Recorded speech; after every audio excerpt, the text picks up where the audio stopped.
Parte 4. O pai perdoa. W. Livingston Larned.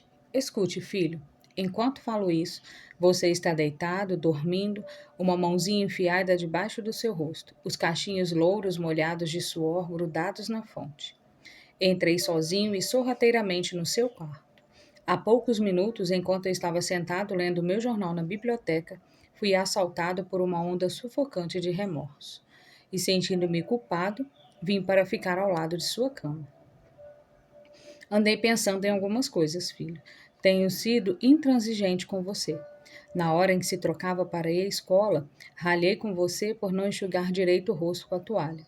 Chamei-lhe atenção por não ter limpado os sapatos, gritei furioso com você por ter atirado alguns de seus pertences no chão. Durante o café da manhã, também impliquei com algumas coisas. Você derramou o café fora da xícara, não mastigou a comida, pôs o cotovelo sobre a mesa, passou manteiga demais no pão. E quando começou a brincar e eu estava saindo para pegar o trem, você se virou, abanou a mão e disse tchau, papai, e franzinho o senho, em resposta ele disse, endireita esses ombros. De tardezinha, tudo recomeçou. Voltei quando cheguei perto de casa, vi-o ajoelhado jogando bolinha de gude. Suas meias estavam rasgadas, humilhei-o diante de seus amiguinhos, fazendo-o entrar na minha frente. As meias são caras. Se você as comprasse, tomaria mais cuidado com elas. Imagine isso, filho, dito por um pai. Mais tarde, quando eu lia na biblioteca, lembra-se de como me procurou timidamente uma espécie de mágoa impressa nos seus olhos? Quando afastei meu olhar do jornal, irritado com a interrupção, você parou à porta. O que é que você quer? Perguntei implacável. Você não disse nada, mas saiu correndo num ímpeto na minha direção. Passou os braços em torno do meu pescoço e me beijou. Seus braços foram se apertando como uma afeição pura que Deus fazia crescer em seu coração e que nenhuma indiferença conseguiria extirpar. A seguir, retirou-se subindo correndo os degraus da escada. Bem, meu filho, não passou muito tempo e meus dedos se afrouxaram. O jornal escorregou por entre eles e um medo terrível e nauseante tomou conta de mim. O que o hábito estava fazendo de mim? O hábito de ficar achando erros, de fazer reprimendas, era dessa maneira que eu vinha recompensando por ser uma criança? Não que o amassasse, o fato é que eu esperava demais da juventude. Eu o aliava pelos padrões da minha própria vida. E havia tanto de bom, de belo e de verdadeiro no seu caráter. Seu coraçãozinho era tão grande quanto o sol que subia por detrás das colinas. E isto eu percebi pelo seu gesto espontâneo de correr e dar-me um beijo de boa noite. Nada mais me importa nesta noite, filho. Entrei na penumbra do seu quarto e ajoelhei-me ao lado de sua cama, envergonhado. É uma expiação inútil. Sei que se você estivesse acordado, não compreenderia essas coisas, mas amanhã eu serei um papai de verdade. Serei seu amigo. Sofrerei quando você sofrer. Rirei quando você ri. Morderei minha língua quando palavras impacientes quiserem sair pela minha boca. Eu irei dizer e repetir, como se fosse um ritual. Ele é apenas um menino, um menininho. Receio que o tenha visto até aqui como um homem feito, mas olhando-o agora, filho, encolhido e amedrontado no seu ninho, certifico-me de que é um bebê. Ainda ontem esteve nos braços de sua mãe, a cabeça deitada no ombro dela. Exigi muito de você. Exigi muito. Em lugar de condenar os outros, procuremos compreendê-los. Procuremos descobrir por que fazem o que fazem. Essa atitude é muito mais benéfica e integrante do que criticar e gerar simpatia, tolerância e bondade. Conhecer tudo é perdoar tudo. Como disse o Dr. Johnson, o próprio Deus, Senhor, não se propõe julgar o homem até o final de seus dias. Por que faríamos isso, você e eu? Princípio 1. Não critique, não condene, não se queixe. 2. O grande segredo de tratar com as pessoas. Sob o firmamento existe apenas um meio de conseguir que alguém faça algo. Você já meditou alguma vez nisso? Sim, apenas um único meio. E este meio é conseguir que a outra pessoa queira fazer. Lembre-se, não existe outro caminho. Naturalmente, você pode fazer com que o homem lhe dê seu relógio encostando-lhe um revólver sob as costelas. Pode obter de um empregado a sua colaboração, até você virar as costas, ameaçando despedi-lo. Pode levar uma criança a fazer o que você deseja por meio de pancadas ou ameaças. Mas todos esses métodos cruéis têm repercussões profundamente indesejáveis. O único processo pelo qual posso conseguir que você faça alguma coisa é dando-lhe o que você quer. Que quer você? Sigmund Freud disse que tudo em você e em mim emana de dois motivos: a necessidade sexual e o desejo de ser grande. John Dewey, o mais profundo dos filósofos da América, opina um pouco diferentemente. Diz que a mais profunda das solicitações na natureza humana é o desejo de ser importante. Guarde esta frase: o desejo de ser importante. Ela é muito significativa. Você vai ouvir muito sobre ela neste livro. Que quer você? Não muitas coisas, mas as poucas coisas que você deseja apresentam-se com uma insistência que não poderá ser negada. Quase todo adulto normal deseja: 1. Saúde e preservação da vida. 2. Alimento. 3. Repouso. 4. Dinheiro e as coisas que o dinheiro pode proporcionar. 5. Vida futura. 6. Satisfação sexual. 7. O bem-estar dos filhos. 8. Uma sensação de importância. Quase todos esses desejos são satisfeitos, todos, menos um. Existe um que se apresenta quase tão profundo, quase tão imperioso como o desejo de alimento ou de repouso que raramente é satisfeito. É o que Freud chama o desejo de ser grande. É o que Dewey designa por desejo de ser importante. Certa vez, Lincoln começou uma carta dizendo: todos gostam de um cumprimento. William James disse: o mais profundo princípio da natureza humana é a ânsia de ser apreciado. Ele não falou, veja bem, do desejo ou da vontade ou da aspiração de ser apreciado. Falou na ânsia de ser apreciado. Aqui está uma espécie de fome humana insaciável, e os poucos indivíduos que honestamente satisfazem essa avidez tão enraizada no coração terão as pessoas na palma da sua mão, e mesmo o proprietário de uma empresa funerária fica triste quando elas morrem. O desejo de sentir-se importante é uma das principais diferenças entre as pessoas e os animais. Para exemplificar, quando eu era um rapazola na fazenda em Missouri, meu pai criara porcos de raça pura, Dorothy Jersey, e o gado com o nosso melhor pedigree de focinho branco. Costumávamos expor nossos porcos e nosso gado focinho branco nas feiras e nas exposições de rebanhos de Middle East. Conseguimos primeiros lugares várias vezes. Meu pai prendia as fitas azuis, símbolos da mais alta distinção, num pedaço de musselina branca, e quando recebíamos visitas, iam logo buscar o pedaço de musselina. Meu pai segurava numa extremidade e eu na outra quando exibíamos as fitas azuis. Os porcos não ligavam para as fitas que ganhavam. Meu pai, porém, dava-lhes grande valor.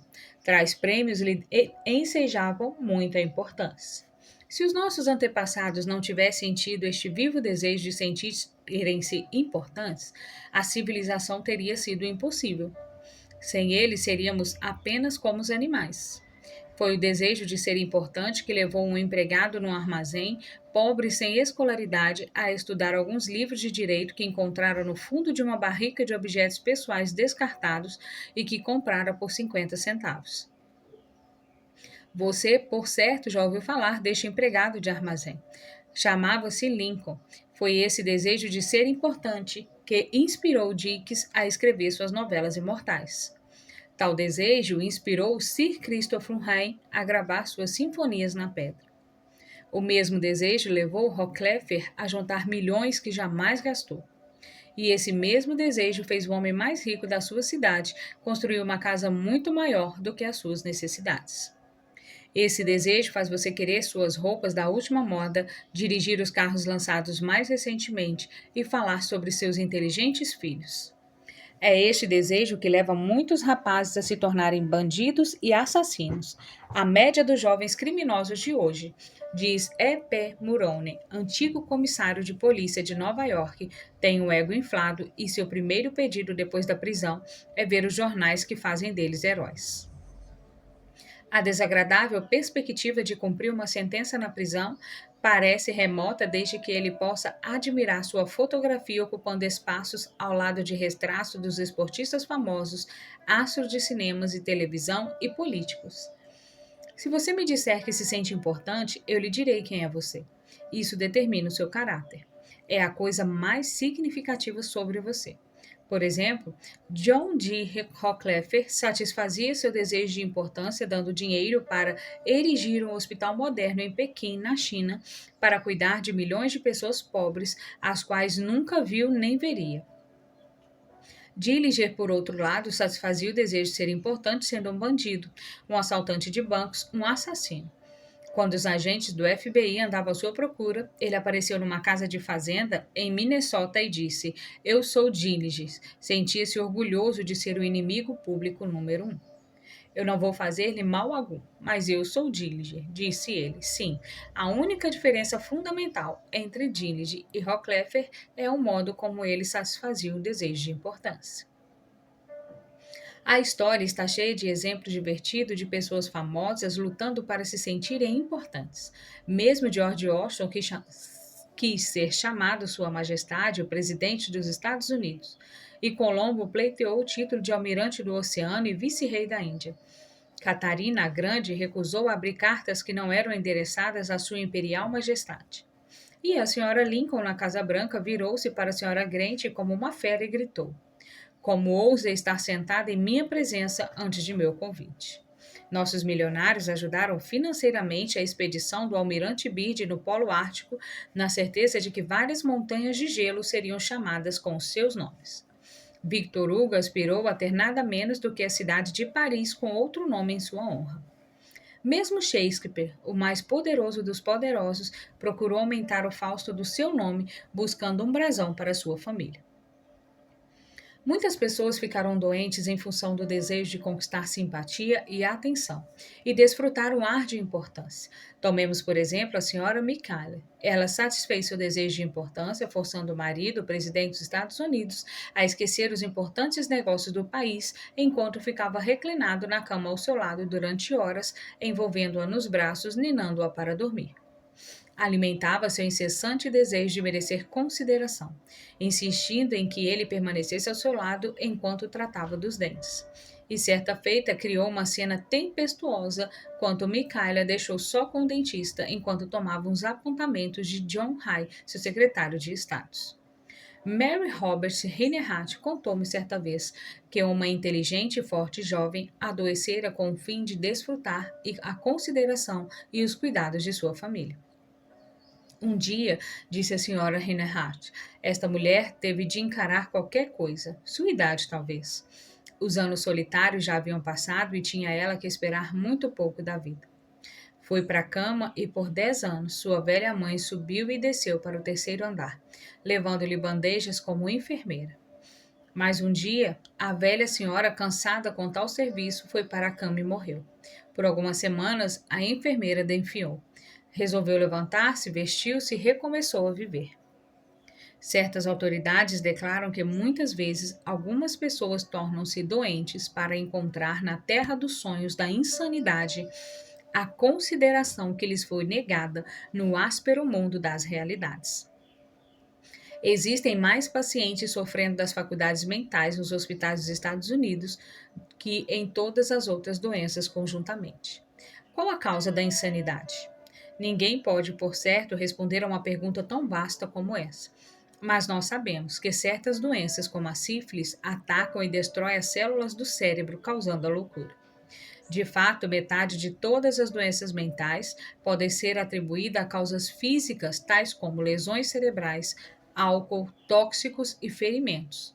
Mas a outra metade, e essa metade é a parte mais terrível do caso, a outra metade das pessoas que se tornam insanas mentalmente, pelo menos na aparência, nada de anormal apresenta organicamente nas suas células cerebrais.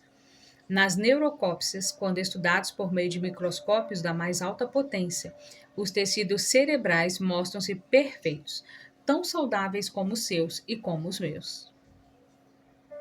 Por que essa gente se torna atacada das faculdades mentais? Formulei recentemente esta pergunta ao médico-chefe de um dos nossos mais importantes hospitais para loucos.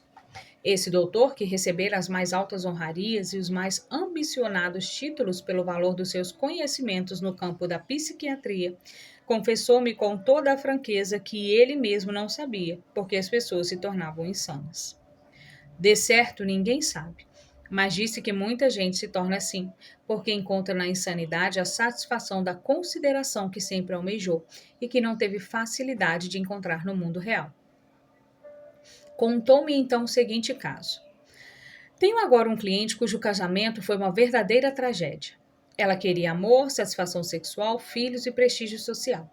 Mas a vida acabou com todas as suas esperanças. Seu marido não a amava. Recusava a si mesmo a fazer as refeições com ela, obrigando-a a servir os alimentos no próprio quarto.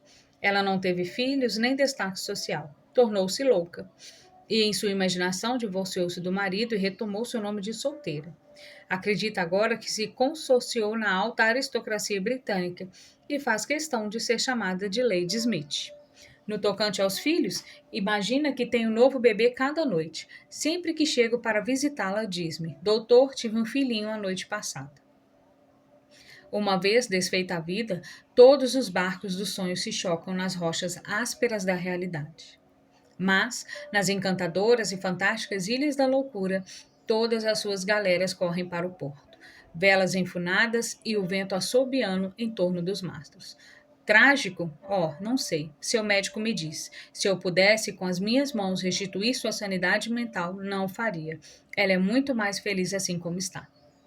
Se muitas pessoas vivem tão desejosas de consideração que chegam a se tornar desequilibradas mentalmente para conseguir o seu intento, imagine que milagres poderemos realizar dando às pessoas uma apreciação honesta deste aspecto da insanidade. Um dos primeiros homens da área comercial dos Estados Unidos a receber um salário superior a $1 milhão anualmente, numa época em que não havia imposto de renda, em que um indivíduo que recebesse $50 semanais era considerado de boa situação, foi Charles Schwab. Andrew Carnegie escolheu-o para ser o primeiro presidente da recém-fundada United States Steel Company em 1921, quando Schwab tinha apenas 38 anos de idade. Posteriormente, Schwab deixou a US Steel e foi dirigir a Bethlehem Steel Company, então em má situação, e dela fez uma das empresas mais bem-sucedidas dos Estados Unidos. Por que Andrew Carnegie pagava a Schwab mais de $3 mil por dia? Por quê? Porque Schwab era um gênio? Não. Porque ele conhecia mais sobre a manufatura do aço do que outras pessoas? Tolice. Charles Schwab disse-me que tinha muitos homens trabalhando para si que conheciam mais sobre a manufatura do aço que ele. Segundo Schwab, a razão de receber um salário tão elevado era a sua habilidade em tratar com as pessoas. Perguntei-lhe como fazia isso. Eis o segredo revelado por suas próprias palavras. Palavras que deviam ser gravadas na eternidade do bronze e postas em cada lar e escola, em todas as lojas e em todos os escritórios da terra. Palavras que as crianças deviam decorar em vez de gastar o seu tempo decorando a conjunção dos verbos ou a quantidade das chuvas anuais. Palavras, enfim, que transformarão a sua e a minha vida, caso nós resolvamos a segui-las. Considero minha habilidade em despertar o entusiasmo entre os homens e a maior força que possuo. E o meio mais eficiente para desenvolver o que de melhor há em um homem é a apreciação, o encorajamento, disse Schwab. Não há meio mais capaz de matar as ambições de um homem do que a crítica dos seus superiores. Nunca critico quem quer que seja. Acredito no incentivo que se dá a um homem para trabalhar. Assim, sempre estou ansioso para elogiar, mas repugna-me descobrir faltas. Se gosto de alguma coisa, sou sincero na minha aprovação e pródigo no meu elogio. Eis o que Schwab fazia. Mas o que faz a média dos homens? Exatamente o oposto. Se não gosta de qualquer coisa, investe contra o subordinado. Mas se gosta, não diz nada. Como diz o ditado, o mal fiz uma vez e nisso sempre falaram. O bem fiz 2 vezes, mas nisso nunca falaram. Tenho viajado muito na minha vida e tenho encontrado grandes homens em várias partes do mundo, declarou Schwab. Mas ainda estou para encontrar um homem, seja qual for a sua situação, que não tenha feito melhor trabalho e nele posto maiores esforços sob um espírito de aprovação do que se tivesse de fazê-lo sobre o espírito da crítica. Isto, disse ele francamente, foi uma das principais razões do fenomenal sucesso de Andrew Carnegie. Carnegie elogiava seus associados publicamente, do mesmo modo que o fazia em particular. Carnegie fez questão de elogiar seus assistentes até mesmo na sua sepultura. Escreveu para si mesmo o epitáfio que diz: Aqui jaz um homem que soube ter junto a si homens que eram mais inteligentes que ele. A apreciação sincera foi um dos segredos do sucesso de Rockefeller no conduzir os homens. Por exemplo, quando um dos seus sócios, Edward T. Bedford, cometeu um erro e a firma perdeu US$ 1 milhão numa compra mal realizada na América do Sul, John Rockefeller podia ter feito qualquer crítica, mas sabia que Bedford havia feito o possível e o incidente foi encerrado. Assim mesmo, Rockefeller ainda encontrou alguma coisa a elogiar. Congratulou-se com Bedford porque conseguiu salvar 60% do dinheiro que havia investido na compra. Isso é esplêndido, disse Rockefeller. Nós não podemos fazer sempre as coisas conseguindo lucros certos. Tenho no meu arquivo uma história que sei bem, nunca aconteceu, mas que, por exemplificar uma verdade, vou repeti-la aqui. De acordo com esta anedota, uma lavradora, depois de um duro dia de trabalho, colocou na mesa na frente de seus companheiros um monte de feno. Quando indignados perguntaram-lhe se tinha enlouquecido, ela retrucou: Ora, como é que eu ia saber que iriam reparar? Faz 20 anos que venho cozinhando para vocês e durante todo este tempo nunca abriram a boca para dizer que não queriam comer feno. Quando há poucos anos realizou seu estudo sobre esposas que abandonavam os maridos, qual foi a conclusão a que se chegou? Falta de reconhecimento. E posso até mesmo apostar que em um estudo sobre os maridos que abandonam as esposas levariam à mesma conclusão. Em geral, acostumamo-nos tanto com a presença de nossas esposas que nunca nos lembramos de dizer-lhe o quanto a estimamos. Um membro de uma de nossas classes relatou-nos a respeito de um pedido feito por sua esposa. Ela e um grupo de companheiras da igreja estavam seguindo um programa de autoaperfeiçoamento. A mulher solicitou ao marido que o ajudasse elaborando uma relação com as 6 coisas que, segundo ele, ela poderia fazer para se tornar uma esposa mais eficiente. Ele relatou à classe. Esse pedido me deixou surpreso. Francamente, não me teria sido difícil relacionar 6 coisas nas quais gostaria que ela mudasse. E ela, por sua vez, poderia ter reconciliado milhares de coisas em que eu poderia mudar, mas não o fiz. Em vez disso, disse-lhe: vou pensar nisso e amanhã pela manhã dou uma resposta. Na manhã seguinte, levantei-me muito cedo, liguei para uma floricultura e pedi que entregasse 6 rosas vermelhas à minha esposa, acompanhadas de um cartão com os dizeres: Não consigo me lembrar de 6 coisas em que você poderia mudar. Eu a amo do jeitinho que você é. Quando cheguei em casa naquela noite, adivinhem quem me recebeu à porta? Exatamente minha esposa. Estava quase chorando. Nem preciso dizer, fiquei extremamente contente por não tê-la criticado como me pedira. No domingo seguinte na igreja, após minha esposa apresentar os resultados de sua missão, muitas das mulheres com quem ela estudava procuraram-me e disseram: foi o gesto mais cortês que vi em toda a minha vida. A partir de então, compreendi o poder que tem a apreciação. Florence Sheffield, o mais espetacular produtor teatral que já encantou a Broadway, conseguiu tal reputação pela sua sutil habilidade em glorificar a garota americana. Conseguia repentinamente transformar criaturinhas desajeitadas que ninguém olharia 2 vezes no teatro numa visão encantadora de mistério e sedução. Conhecendo o valor da apreciação e da confiança, ele fazia as mulheres sentirem-se bela pelo penetrante poder dos seus galanteios e considerações. Era prático, aumentava o salário de suas coristas de $30 por semana para 175. E também era cavalheiro. Na noite de abertura das folhas, mandava um telegrama às estrelas nos seus camarins e cobria cada corista no espetáculos com rosas American Beautiful. Certa vez, sucumbi ao modismo do jejum e passei 6 dias e 6 noites sem comer. Não foi coisa difícil de suportar. Eu estava com menos fome no fim do 6º dia do que no fim do 2º. Conheço, entretanto, e você também, pessoas que pensariam haver cometido um crime se deixassem suas famílias ou empregados sem alimentos durante 6 dias. Mas elas deixarão por 6 dias, 6 semanas e muitas vezes 60 anos sem lhe prestar uma sincera consideração, coisas que eles desejam tanto como o alimento. Disse Alfred Lunt, quando desempenhou o principal papel em Reunião de Viena. Nada há que eu necessite tanto como estímulos para minha vaidade. Alimentamos o corpo de nossos filhos, amigos e empregados, mas apenas esporadicamente alimentamos sua vaidade. Nós lhes damos um bife com batatas para adquirir energia, mas não nos preocupamos em dar-lhes as palavras de estímulo que ecoarão nas suas memórias como as músicas das estrelas matutinas.